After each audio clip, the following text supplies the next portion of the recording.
morning. This is 1100 WSGI, and this is One Street Over. I'm U-Turn Laverne, and that's our Ridgetop Ramblers singing it in for us, getting us going on this Monday morning. I hope you guys had a great weekend. I hope you took care of your mamas, and I know I went and saw mine up in Kentucky, and got to hang out and got to see a couple of my kids this weekend. That's when your family gets bigger, it's hard to stay.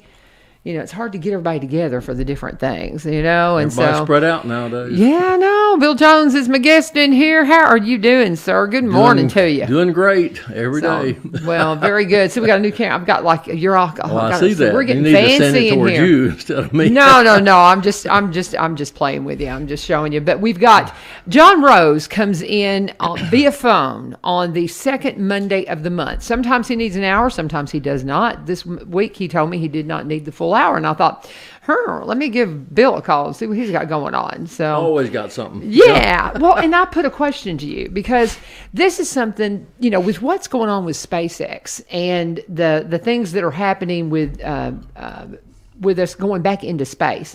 I find it very interesting when I hear stories of people talking about what it was like whenever we first went to space, because I was 7 years old, and I got to tell you, I don't really remember it because that was also my friend that died in Vietnam died just a few months later. Yeah. And my first vivid memory of my childhood is when Kenneth died in Vietnam, and so I think that maybe if that trauma hadn't happened, then I might have kept some memories. But I have no memory of sitting and watching. I'm sure we did. I know where I was. Well, where were you? One of those instances that you remember, when John F. Kennedy was killed, I remember exactly where I was. And what I was doing. That's one of the memories I had. Right.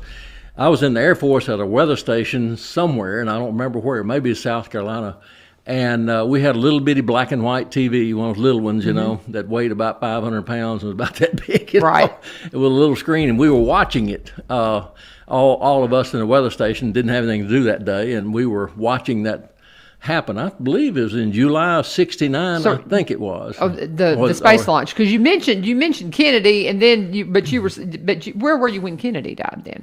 I was in college at the Okay. time. I think that was in '64, I believe, when he was killed. Yeah, because I was born in '62. And I remember crossing a street to a fraternity house, and a guy walked up to me and told me about that. Okay. I don't. We all have those kind of memories of things that jolt us. Okay. Well, back then too, the moon. Whenever we landed on the moon, one giant step for mankind, or one small step for mankind, a giant. Or what is it? What did he say? One small step for man, one giant leap for mankind. There, Neil Armstrong. Yeah, exactly. So, so you were in the military. So go ahead and finish that. Well, we were all just glued to it, because we had never.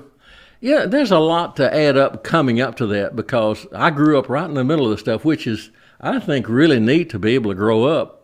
Because this Cold War started right after World War II, so that's all I knew. When I was in the second grade, I remember we would have drills. We would get under our desk and practice for a nuclear bomb to drop. Now, I don't know how that's going to protect you under a desk. Isn't that funny? I think that the people, I've heard several say that. They're like, well, they had us get under our desk. Like, that's going to save us if something, the drops Cold on our head. War in the 50s, and then all of a sudden, Russia comes on the scene with Sputnik 1, and it scared everybody to death. They thought, well, we're going to have a nuclear disaster. President Eisenhower got all excited, and he poured a lot of money into educational systems in math and science, and just got on the ball and formed NASA real quick. And Russia was ahead of us, sort of. They had the first in a lot of things, the first woman and first man in space, and on like that. And so then in 1991, it was like we were afraid. We were afraid of what they had, and we called it. It was called, I remember, a missile gap. That Russia had bigger and stronger and longer missiles than we did, and it was a race. And then in '91, when the Soviet Union collapsed, we found out that wasn't true. Well, they didn't have anything, exactly. Much. Yeah, because they were pushing it to the limit, and people were dying, crashing, from their space, their rockets and all that. And it was an unusual, exciting times. And I remember going down to Huntsville at Redstone Arsenal back a long time ago, and they had John Glenn went up, and they had his capsule. Now, it looked like to me a large, one of those little milk chocolate kisses, Hershey's. It looked like that. It looked like a with Hershey's a little door kiss. in it and a It lawn looked like chair. a Hershey kiss. And Oh, I that's thought, great. you mean this guy rode this lawn chair into space and back? He must have had lost his mind to do that. But when he was 77 years old, which is me, he went into space again, the oldest man ever to go into space. So that guy was something else. He died, but not from that. But all this stuff is happening in my lifetime, and then you pick up, later. But it was just really amazing to watch, and then it sort of dropped off.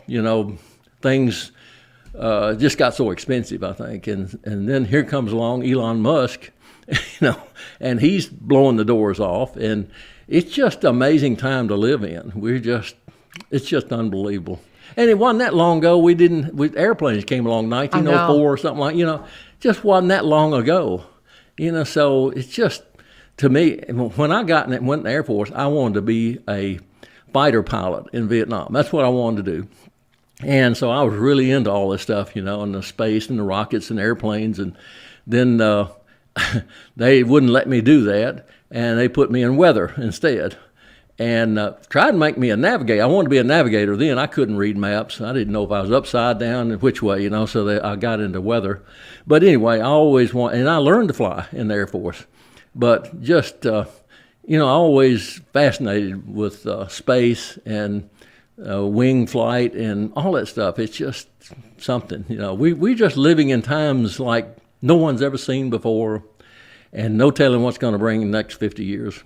My son, he's an electrical engineer, and almost this close, like a class or two. Might well be. But yeah, and he works with an aerospace company down in Alabama and he's getting ready to go back down there, and he's just loving everything with SpaceX. I mean, that's his dream job, is to go and work for SpaceX one of these days. But he was talking about how they landed the rocket. And also talking about the different things that's been going on with China and the booster that re-entered over the weekend. And had you been watching that? Yeah, the booster? I have. That was a little nerve-wracking. Well, I told my wife the other day, I said, they know where it's coming down pretty much. There's 34,000 pieces of space junk floating around now, and they know where each piece is and where it's going to come down. If it comes down, it'll burn up. But most of the things up there burn up. But there's 2,000 satellites, communication satellites in the air now that's active, and 3,000 are sitting up there dead. So there's 5,000 little satellites floating around, That's amazing. Nuts. Just amazing. We're doing that. And I thought, gosh, I didn't know it was that many. How do we send a rocket to the moon and miss all that stuff? It's just mind-boggling, That seems like it would be a problem because, And that Chinese rocket was 20 tons that came down. I think it ended up about the size of a basketball when it hit the ocean, Indian Ocean. But, it's just crazy. I'm really interested into weather. I have a weather station called Rockland County Weather. I also look at space weather, and that's something new on the horizon, space weather. There's a lot of things happening that we're just finding out about because of the new telescopes we have and the new type of equipment we have now. We can just do all kinds of stuff or find out in all kinds of stuff in space. They just made oxygen on Mars. Now, good night. It's just amazing to me. They can, of course, they didn't make much, but you think back how things were 100 years ago in the first flight and all that, and how they just went a few feet, and the helicopter on Mars had just gone a few feet, and now he's going to fly to another location and stay. That's going to be something that the young people today are going to look back on. I can remember when they flew that first helicopter on Mars, and now we're living there. That'll happen. It's just really exciting. That the stuff about everything with Mars, that just fascinates my son. Of course, my son is not built to be somebody that would get to do that because he's bigger than his dad, and my husband's 6'8", and so he's like 6'9". So put him in the Chinese rocket. Yeah, I doubt that. I doubt that he'll ever get to do any kind of space travel or anything. But he's fascinated by it, and a lot of people are. And so I just thought it would be very interesting just to kind of hear your remembrances of it. But now, Are you from here? Are you Oh, from yeah. Robeson County? That's why I My thought you family's were. been here since the late 1700s. Okay, so you were in the military though when this. So when did you get Vietnam, back during the Vietnam time, during the Vietnam era? 60s, in the 60s. So you need to be on the Vietnam Wall up here. We got our little wall. No, out no, there. no, no. Well, no, I never there's- saw a gun. They issued me sunglasses. Oh, they did. Well, bless you. That's all they ever gave me. Well, I'm glad. I'm glad you got back okay. But Still but got them, matter of fact. that's awesome. But so when you got back here, I guess what I'm asking is, are there any connections? Like, did we have astronauts from here? Did we have people that worked in the space program from here? I know Carney Payne that used to live on Yeah, Lawrence Mr. Lane. Payne. I went to his house one time. He showed me all his. He was a very interesting man. I had supper with him one night, he and his wife, and we talked about. He worked over at in California, retired from there, and he had all these models and all this stuff. He was just a fascinating person. He's our neighbor. We live out there, and so we got to know him. right. And he worked on the space shuttle, Right. and so he had worked, I think, developing the tile, if I'm not mistaken. Is that what you recall? Yeah, he did. yeah, that's what he said. So I know he was here. Were there any other interesting characters I like kept that? kidding him. I said, "What you're making is falling off that thing." That's funny. That's funny. But did we have any other interesting characters that were involved in the space only program? one I can. Oh yeah, well, John Pike. He's a little younger than I am. His daddy was manager of the Coke plant. John, I haven't heard of him lately. He used to be on television on the news all the time. He was a expert on military weapons, and they were constantly interviewing him. Now that doesn't have anything to do with space, I don't guess, but he was a very smart guy. I don't know where he is now, but a lot of people around here remember him and his mother and his daddy. His daddy had a Coke collection beyond anybody I've ever seen, Coca-Cola bottle collection. But John was very smart and into all of that. And then we had a guy here a long time ago. There was a man named Walter Bentley who lived on the corner of Garner and Fifth Avenue in that big house is called the Carriage House. And he had a son that was a nuclear physicist down in Huntsville. And that's the first one I ever knew that was a nuclear physicist. That just impressed the heck out of me. Mm-hmm. And I'd call him and talk to him because he was kin to the Woodard line, which I am too. And we talked a few times, but I haven't talked to him in many years. But I'm sure there's other people I just don't know that's connected to the space industry or something. But you might remind me of somebody. I say, oh yeah, but I can't remember anybody now. But I think it's just kind of interesting to have been, in the military during that time.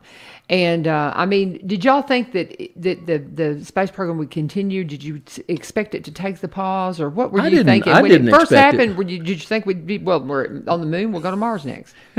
Well, a lot of people here went down to Cape Canaveral and watched the launches of missiles. I would love to, but I didn't. I didn't do it. But I think it was a surprise to everybody when they stopped doing that because it was so expensive. And then here comes Elon Musk along with his company and SpaceX, and he is doing things much cheaper than the government could do. So when he proved himself with his Falcon 1 rocket, the first one, he's in Falcon 9 now. When he proved himself, the government immediately gave him government contracts of millions and millions of dollars. So he's making money. Well, and two, he just and doing it cheaper. He just got a new contract too, if I'm not mistaken, from what my son was telling me. I'm sure if my kid watches this, he'll be sending me messages. But there was another contract that they got, and they also sent up a bunch of satellites recently. SpaceX did that had like a whole big package of satellites that went up. Yeah, they all lit up the sky little. And it's fascinating. And so I don't know. I find this so interesting, and I know that it's where we're headed, and it's just kind of fun just to kind of think about it and wonder what's next. What's next is SpaceX has contracted with a Japanese man to go around the moon in 2023. Ride in the rocket, a businessman. He's a businessman. Oh, I haven't heard that. Wealthy. His name is, I got it written down here. I don't know if I can pronounce it. Mizuwa Yusaku. And so he is paid. Bought passage. He's paid him, I'm sure. I don't know how much. What did he have to pay for that? I don't know. I wonder. Yeah, I wonder they haven't disclosed that. And then there's people signing up for the first trip to Mars, and they plan on staying there, not coming back. There's people paid, and those, I don't know. When I think of John Glenn, I thought, you've got to be crazy to ride this lawn chair in this little bitty capsule there and back. And I'm thinking, what are these? I knew when I went in the military, I got in with some jet fighter pilots, and they were crazy people. They just didn't care for anything. They do all kinds of stuff. And I thought, I'm not that way. I'm a big chicken. I'm not going to do this. Yeah. But they had to be different kind of people to go to the moon and back. And some died. Russia had some that died, crashed, killed. And, of course, Russia had the first woman up before we did. Of course, we had Sally Ride, and she died in, I think, around 2012 or something like that with pancreatic cancer. But Russia had a lot of firsts before we did. And they really scared us because they tied in that ICBM manufacturing, like they got bigger missiles and more than we have. We didn't know. It scared us. So we finally found out, like I said, in 91, they didn't have all they said they had or indicated. So it gave us some relief. But now you got China, a lot of India, a lot of countries that's sending stuff up there. And to me, it's sort of not good when a country like China sends something up and loses control of it and doesn't know where it's coming down. That, how many times is that going to happen until it hits one of us? But there's a lot of water out there. Of course, probably hitting water, most likely. But I thought it hit the Indian Ocean, the one that just came down, didn't it? Yeah. But, and that's one thing, too. That's something that my son and I were discussing this weekend. That's the engineer, and he said that's the biggest concern when you're in this type of work is you've got a country that is rather rogue, and they really don't care. And they're not going to abide by the, we're going to be talking to John Rose here in a minute, about things that happened up in the place that shall not be named. I'm going all Harry Potter in Washington. I'm just like, I don't want to even talk about it anymore. But we have to stay plugged in. We're fortunate we got a good representative up there. But, when you think about the restrictions we put on ourselves as a nation, then you've got somebody like China that just don't care, and they just just they're committing genocide against their people. They're throwing things up into space. It's no telling what China's getting under the table from us from breaking into data, and it's just no telling where that is and where it's going. That's bad. That's why people that don't have faith, I don't know how they function. Right. I must really be scared don't. to death. They must be. They must be. I trust, and I just give it over to God and know He's got it. But I tell you what, Bill, let's take a brief break. Just wanted to talk about just kind of some memories of space travel and things like that as we're heading definitely into a new era. If you've not been paying attention to this, what happened with SpaceX where they were able to land that rocket and it not blow up this time was phenomenal. And so it's just really a fascinating time. But anyway, we're going to stop for a minute and talk about my friends at Corbin Creek Greenhouse, Gifts, Nursery, and Gardening Center. Love talking to them. I know that they just got through a busy weekend. I had no telling how many people I recommended. They couldn't find something for their mom, and I said, go get a flower basket, a big flowering basket, and get some. I picked up some clematis for my mother and planted those for her yesterday. That's one thing. If you got your mom something that needs to be put in the ground, you might want to go plant it for them. Just saying. I mean, that might be a nice thing to do.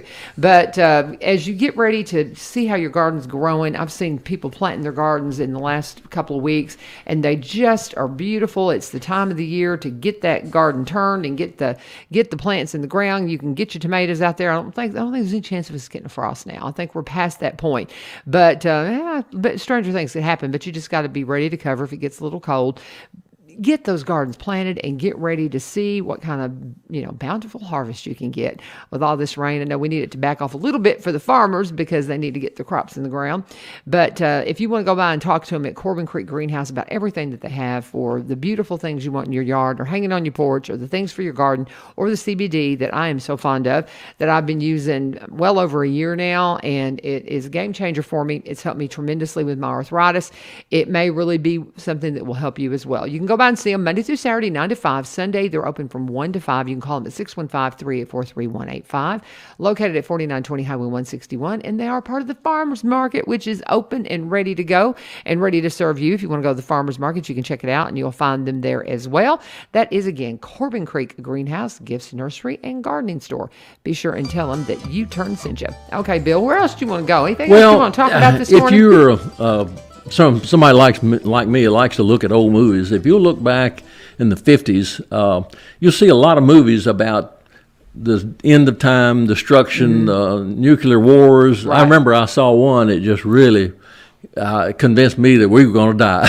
Oh, really? And I was trying to plan it, and what am I going to do, because this family in this movie went to a cave in Australia, and everybody else was dead, and they lived in this cave, and I thought, and that was the end of the movie, But it's You're world like, oh, my destruction. goodness. Well, and it was, aliens and all this. We had a lot of movies like that. Do you remember the old robot and Danger Will Robertson? You remember oh, that? that's Lost in Big, Space. huge, That Lost thing, in Space. That thing Big, huge scared me robot. half to death. Yeah. I went, actually, I was doing something. I went and pulled up the old series because there's in the very early part of that series. I used to watch that all the time as a I kid, did too. but I would look around the corner. I think I've seen every one. I was afraid of them. I was afraid of it. Do you remember there was an episode early on where they're on another planet and Always. they stop and they have a worship and they get their Bible out? No, I didn't. Yes. I don't remember that. Yes.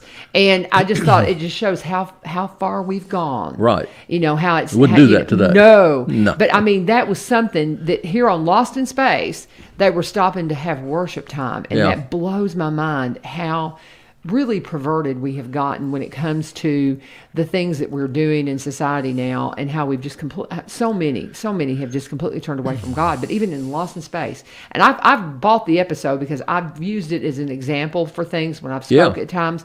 But I just think I just can't believe you mentioned Lost in Space. I used to love Lost in Space. Well, it was there good. was a lot of. I saw fun. one the other Cheesy, day but- where they had a home robot. It was a big, huge thing, and that's what we're going to come to, they said, It was, now everything's little bitty and a little robotic vacuum cleaner and all that Yeah. stuff, I saw this guy, magician. He had fooled somebody with those robotic vacuum cleaner, and it was running around picking up crumbs. And he takes it and turns it over, and there's a bunch of lizards under there. He says, see, they're crawling around eating those crumbs. And it convinced this woman that's what they did.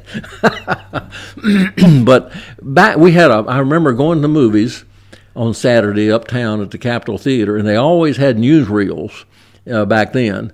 And they had one called Duck and Cover, and it would teach you how to get under something during a nuclear bomb attack.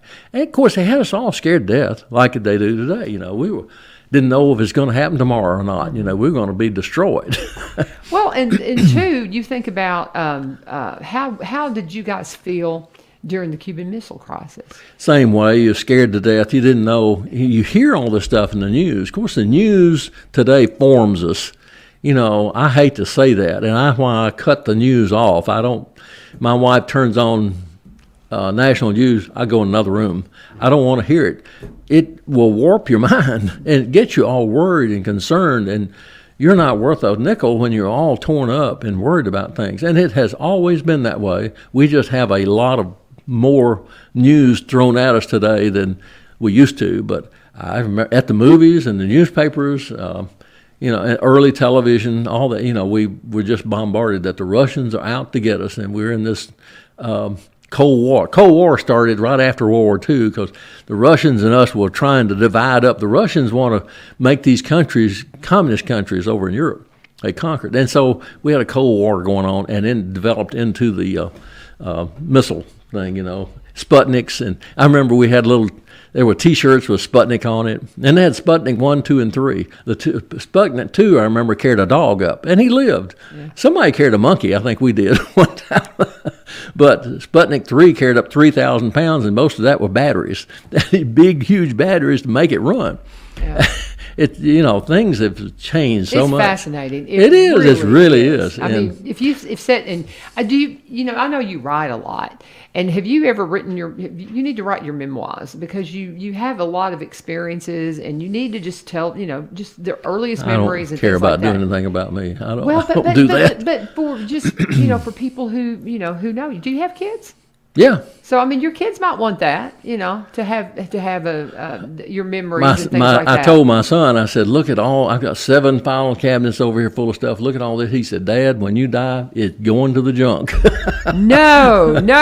Tell him no. Yeah. But you can take, and I don't know. I encourage everybody that has any kind of inclination to write your story for your kids, if nothing else. Yeah, should be. Because I mean, it's just very interesting to hear the memories. I'm in a time period different than yours, earlier before you. So there's things that happen that you're going to find out about you don't remember because you weren't there. Yeah. And there's people before me, and we've got little generations going on here, and I love talking to the older people. Uh-huh. Like I said, my grandmother, born 1876 and lived to 97, and my mother, and I just asked them so many questions all the time. Yeah. And I'm so interested in it, I remembered it. Yeah. So that's what we all should do, should ask questions, And then sometimes you don't, people got the idea in their mind it happened a certain way and it didn't. You find out later. But still, you get the thoughts, just like you said, people were afraid in the 50s of what's going to happen. We were going to get blown out of the sky with Russia, and then come to find out in 91, Russia didn't have anything, worth fooling with. So, it's a lesson we should learn for today. Don't get all bent out of shape, get your trust broken, and, it doesn't do you a bit of good to get all worried and torn up over it. We just do what we can do. And be at peace. Right. One of the fruits of the Spirit. Find your peace. And John is, Congressman John Rose is going to be calling us in just a second. Why don't you hang out, and if the call goes through and everything works, then if you need to leave, you can go ahead and leave once I get him on the phone. But I'm going to go ahead, and we're going to take a quick break, and we're going to hear from our friends over at Hancock Farms. Looking for farm fresh produce this season? Come see us at Hancock Family Farm Market on Monday through Saturday, 9 a.m. to 6 p.m. We are located at 7114 Highway 49 East, only 6 miles from downtown Springfield. We have a wide variety of produce, from strawberries and flowers to corn, peaches and tomatoes, along with milk, eggs, cheese, meat, and honey. Hancock Family Farm, family operated since 1911. Let our family feed your family. Looking for farm fresh produce this And we're going to talk for a minute, too, about my friends Barry and Rebecca Richards with the Exit Realty Garden Gate team. One of the first realtors in our area, Rebecca, is to be a seniors real estate specialist. They know what they're doing, and they are good at it. Barry came to the team as a marketer. He has always been there to help Rebecca, of course, because that's her hubby. But he specifically, got out of the marketing business and went full-time with real estate a few years ago. And so they're the great team. No matter whether you're on the buying side or the selling side, you want somebody that can absolutely represent your best interest and make sure that all those T's are crossed and all those I's are dotted. Rebecca is, again, trained in the legalese side of it. Barry's the marketing side of it. So if you're one of those that's, really wanting to buy, the first things they're going to tell you is to get pre-qualified, because if you don't, you're going to start looking and you're going to get your heart broke, because the property that you want is going to sell so quickly. And so they just really advise you to make sure that you get every T crossed and every I dotted when it comes to the things that you're doing in real estate, and make sure that you are properly represented by people who know what they're doing. Also, too, we want to make sure that if you're on the selling side, that you know how to price your property. You might get into a bidding war over property, because that has been happening these days, because it is such a crazy busy market here in Robertson County. But now they are licensed to buy and sell in Robertson County and the surrounding areas, in the surrounding counties of Robertson, and also across the state line in Kentucky. They are the real deal, the whole package. Great friends, and they're from Cross Plains. They're Robertson County, and you can see their stuff at sellwithbecky.com, sellwithbecky.com, or you can go to buy.robertsoncounty.com, and always please tell them that U-Turn sent you. And thank you, Bill Jones, for joining me. You are awesome. I do believe we've got John Rose on the phone. John, are you with us? I'm here. Oh, he's there. He is here. Bill Jones, one of our local. I don't know. Have you met Bill, John? Have you ever met Bill? I think. No. I'm not sure. Yeah. Seems like I should have, but well, you should. You should meet him. He is a Vietnam veteran, and one of our local historians that knows a little bit about everything. And he is when I have him on, my husband's always like, man, I love listening to that dude, but because he's interesting. But yeah, Bill's saying he don't think he has ever met you, so we got to hook that up sometime so y'all can meet.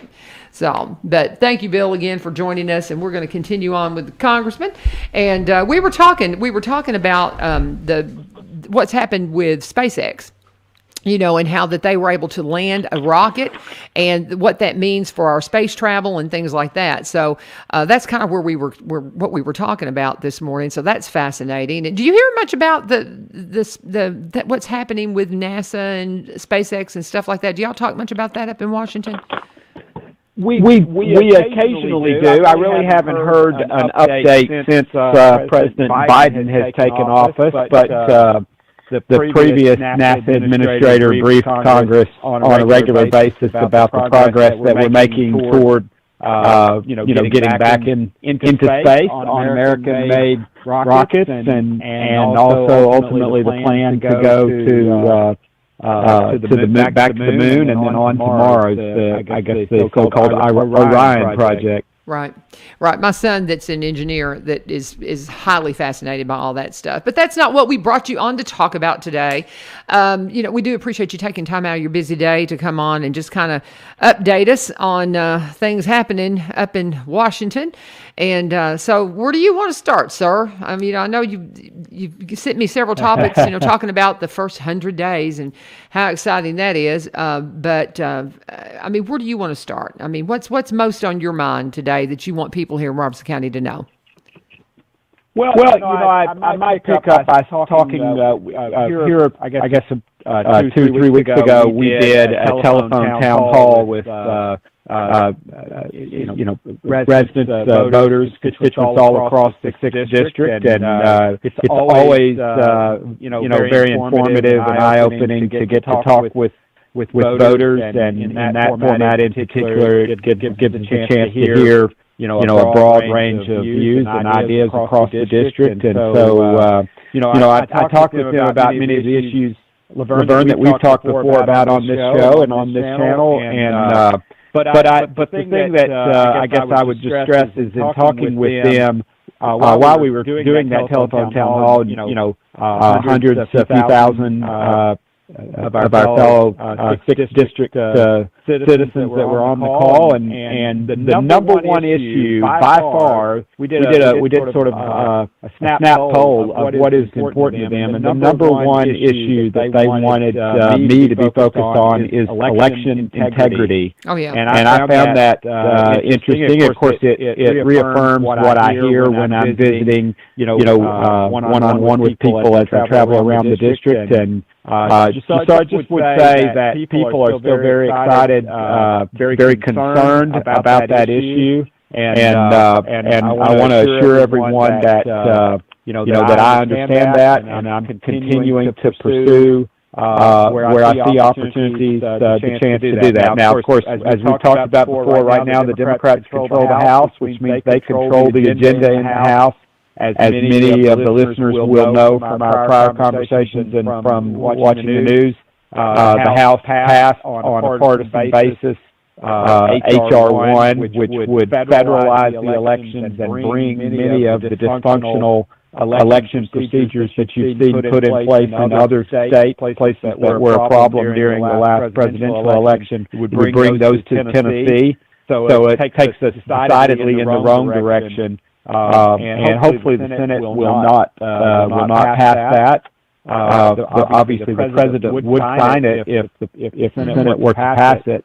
So we're just hopeful that the Senate filibuster holds, and that does not become law. But so I have I have supported legislation on the House side that would be an answer to that, and a bill called the Save Democracy Act that would do things like prohibiting automatic and same-day voter registration, and we can talk about how that causes problems. It requires an ID to vote via mail or in-person voting if a state chose to do that. It requires states to audit their ballot tabulation systems within 30 days of an election. It would also require bipartisan electoral observers to be on site or have the ability to be on site during the election process, all the steps in the election process. It would ban ballot harvesting, which is technique that has been the source of much of the trouble that we've seen around the country. It would prohibit sending unrequested ballots through the mail to voters, and we all know from the 2020 elections the problems that caused, and it would ban publicly placed ballot drop boxes, which have obviously been one of the great sources of problems. Now, I will stress, I very much believe in allowing states to run their elections. The Constitution makes it clear that it's their responsibility and authority to take care of how they administer elections. But I do think requiring some guardrails that would help to make sure that those of us in states that get it right can depend on the results from the states that maybe have been more lax or not been as careful in how they've administered their elections. Well, and that is, if you were to ask me what's my biggest concern, that is my biggest concern. And because with so many of us still do not feel that this is a legitimately elected administration. And it's very frustrating. It's very frustrating that the courts wouldn't hear it. And we still are just kind of dumbfounded that more people don't see the problems with the election integrity and how critical it is that we fix this. Other countries even that look at us as, there are some things that they look at us and they balk at, and this is one of them, is how in the world. I've got a lot of friends from Egypt that became citizens, and this is the first time they had a chance to vote. And they were heartbroken because they're conservatives, I'll be honest with you, and at least the ones I know. And all of them, they said, the reason we left and came here is because we didn't think this happened here. And so, right. I'm with you, and I'm not surprised at all that that's not the very first thing that you hear from. And we just got to continue to pray that, like you said, that the filibuster holds and that we can, keep some kind of control before they, take this country down a road none of us want to see it go. Right. Right. So, well, that's right. And with all that said, we know that's a big issue. What is the mood in the Republican Party right now? I mean, do you feel optimism coming? Or, I mean, we're going to have the midterm elections before we blink. We'll be doing that. Do they feel optimistic that they're going to be able to take the House back? I mean, what is the mood in Washington right now with the conservatives? Well, I think it's hard, I'll speak mainly for me, and then my sense from what I gather being there. Obviously it's discouraging when you are seeing these things pass the House. I got used to this last term because obviously I came into the House in January of 2019, and we were in the minority at that time. So I got frankly. Sadly, you get used to seeing things pass that you strongly disagree with. The difference now is that, last session, the last term of Congress, I knew that the president would veto anything that made it through the Congress, through the House and Senate that was that was bad, and I knew that most of it would never be heard in the Senate to begin with. So now we're not sure of that, and so that makes it hard to stay upbeat when you know some of this stuff is going to pass, things that are fundamentally changing the country, and maybe worst of all, Laverne, maybe this is where I should have started, things that will mortgage the future of our country and mortgage the future for our children and grandchildren and great-grandchildren as far as the eye can see, frankly. So that's difficult. On the other hand, I will say, everyone needs to keep in mind that despite the way the elections went last year, the disappointing outcome on the presidential election and the U.S. Senate elections, we gained a dozen seats in the House and came within 5 seats of winning back the majority. And it's noteworthy to remember, the press doesn't talk about this, but even in the days right before the election, they were predicting that we would lose as many as 15 seats in the House, and we gained 12. That probably should have been maybe the headline after election day. Now, of course, it took states like some states like Iowa and New York 2 or 3 months to count the votes for us to know what the outcome of the November elections, and that's what they want to bring to all of us, is that kind of dysfunctionality where, we were able to go to bed on election night and know who won in Tennessee, but then have to wait 2 or 3 months to find out who won nationally because of these states that have implemented these dysfunctional policies. So back to your question, I think we are upbeat about the chances of gaining back the House in this next year. In November of 2022, and so we've got to work hard to do that. And so I'm already, of course, talking with folks all across the district. You always hate to bring it up, but it takes money to run elections, and we need to garner that support from conservatives and Republicans across the country to make sure that our Republican candidates have the resources they need to get their word out. We can't count on the press, obviously, or big tech or big media to help us get our word out. In fact, they'll be working against us. But I think the American people are seeing. President Biden ran his campaign from the basement that we all saw last year on a message of unity. He told us he was going to bring us together. He was going to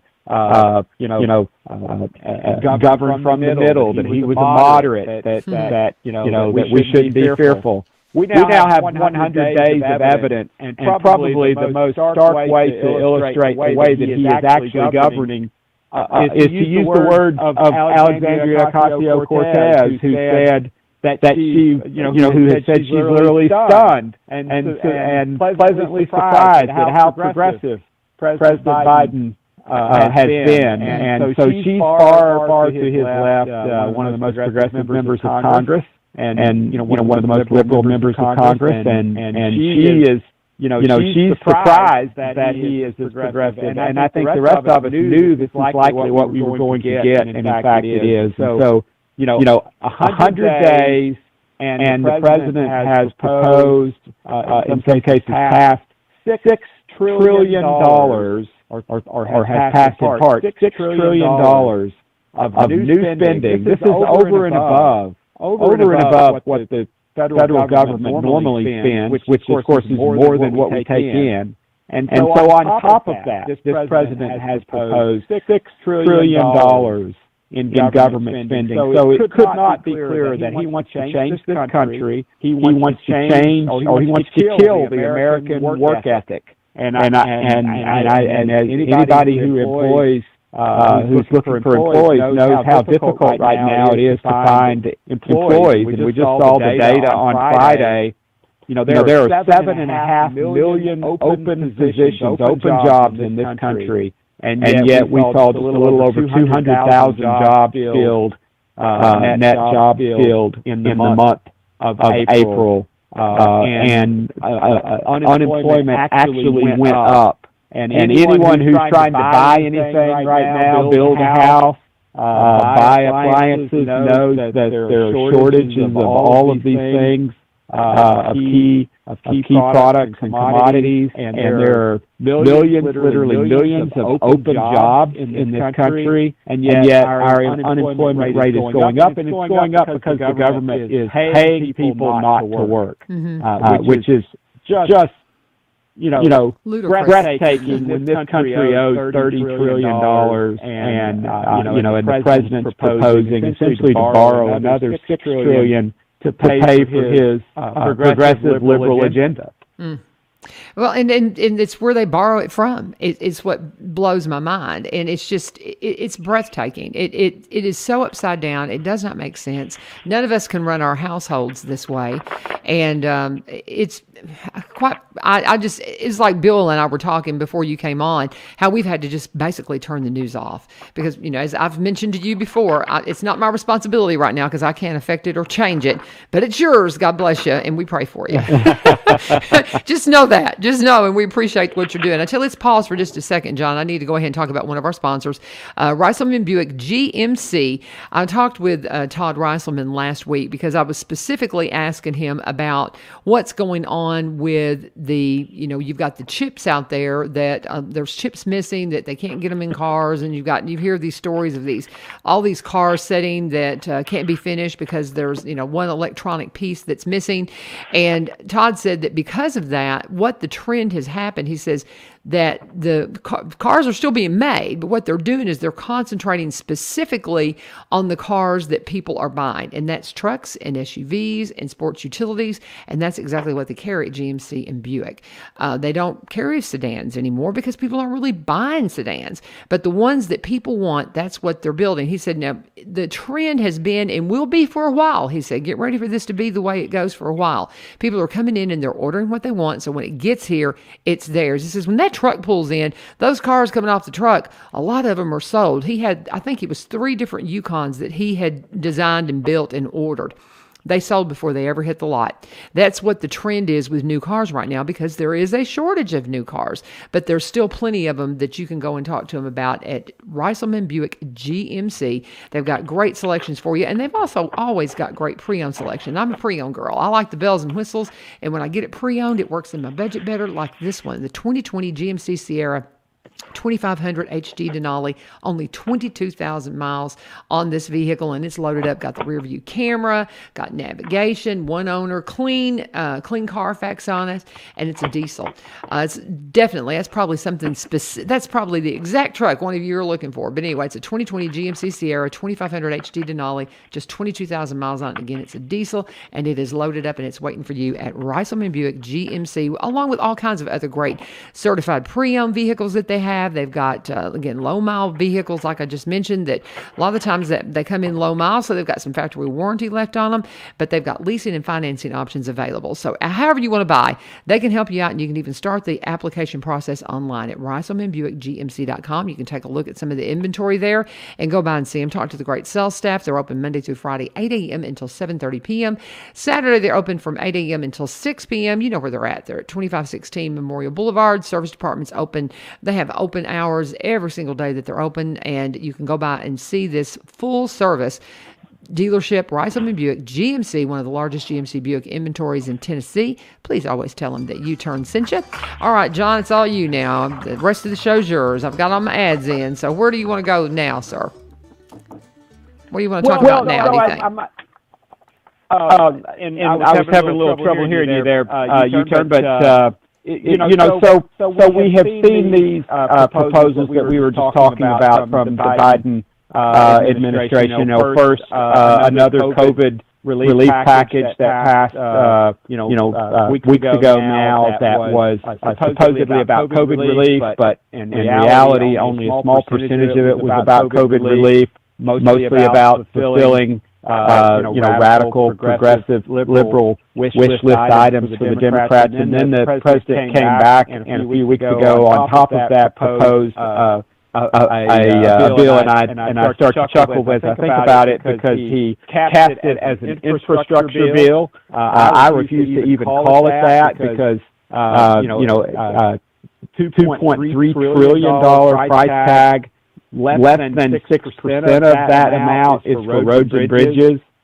Even if you try to take the most expansive view of infrastructure that we could possibly take, it's still less than a fourth of the proposal has anything to do with anything that we could historically call infrastructure. We've heard some of the Democrat members of Congress and Senate, Democratic members of the House and Senate, make these wild assertions that child care is infrastructure. Now, we all know child care is important, particularly if you have young children like Chelsea and I do.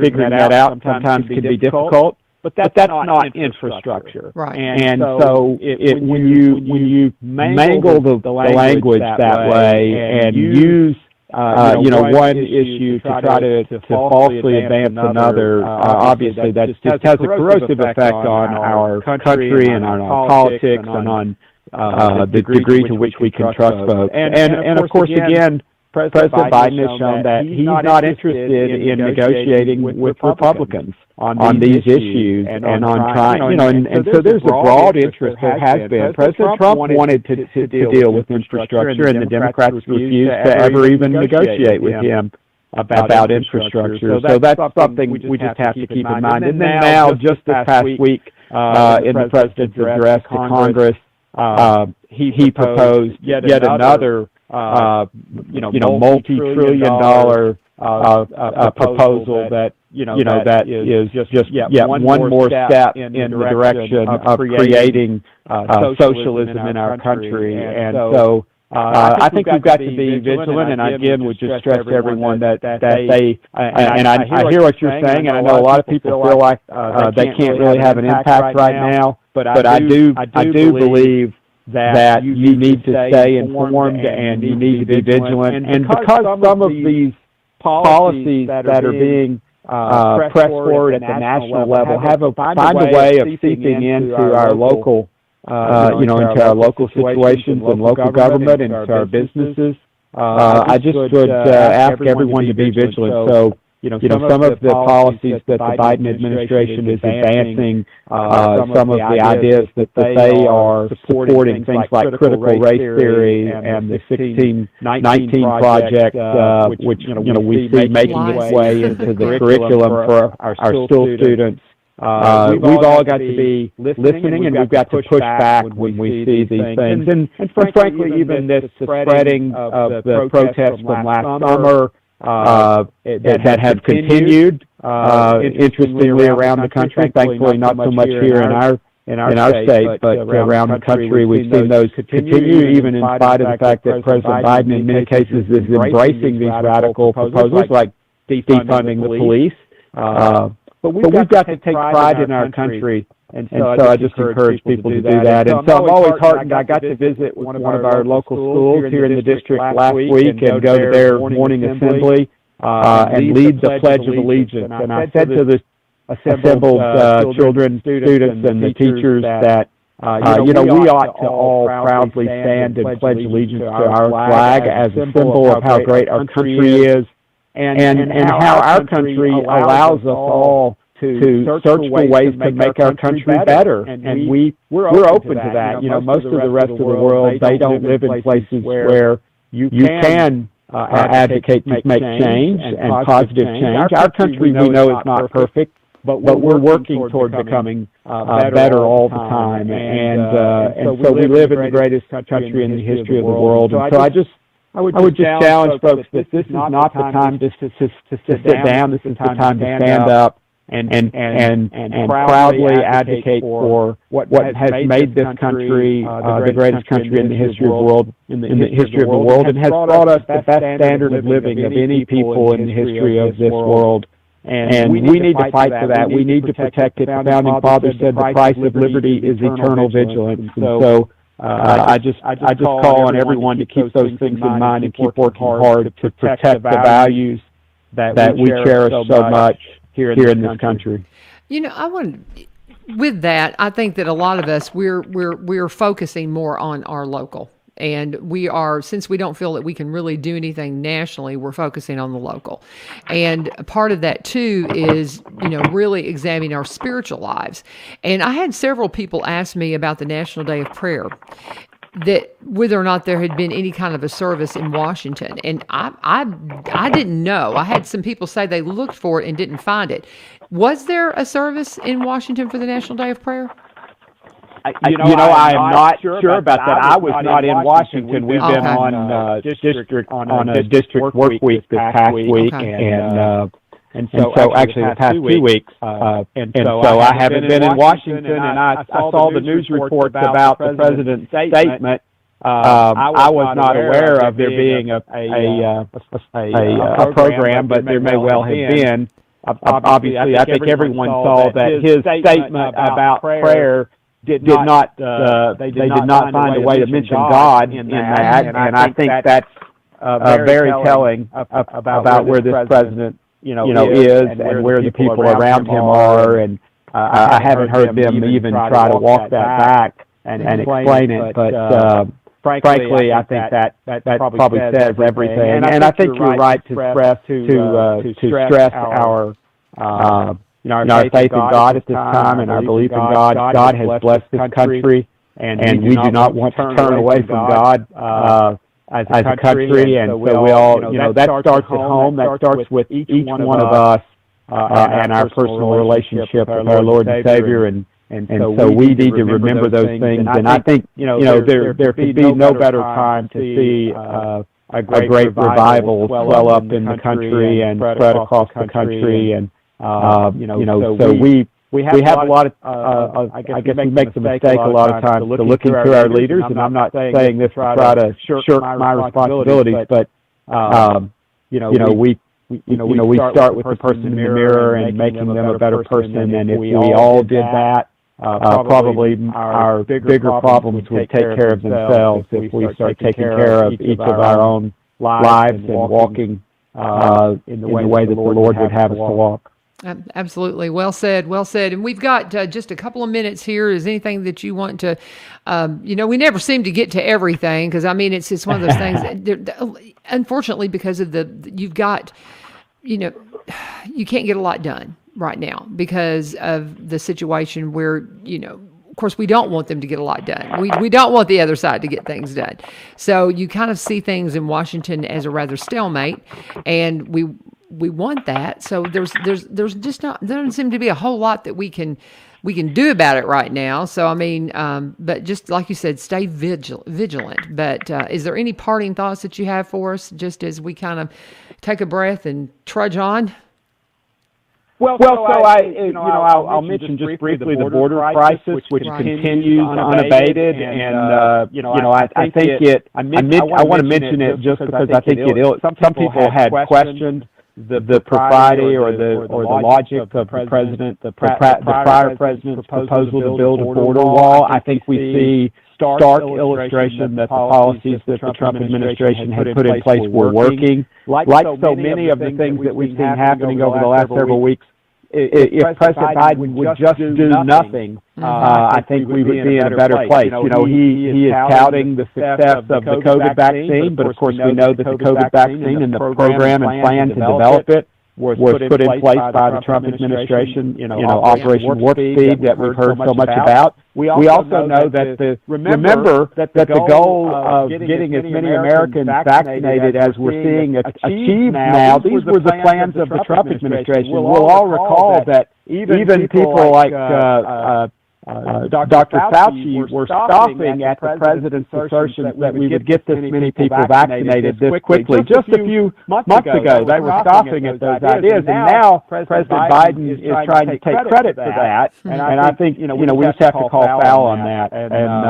And so, I think we just have to keep working. I will tell you that Republicans are working to set in place plans and to hone our ideas, so that if we are able to take back the majority a year and a half from now, that we'll be ready to hit the ground running. And so, I just rest assured that we're not sitting on our hands and crying in our milk, but we're planning for what we would do to try to make the country stronger and better if we're able to get control back in the House of Representatives. Of course, we'll continue to play defense as long as, to some degree, as long as President Biden is in office, and that's just the reality of the way our system is set up. But maybe we'll end at this point by saying I just appreciate the opportunity to represent the people of the 6th District in Tennessee, take our Tennessee values to Washington. Well, very good, and you're doing a great job at it. I hear nothing but when I talk to my friends, everybody's very pleased with the job you're doing. We appreciate you,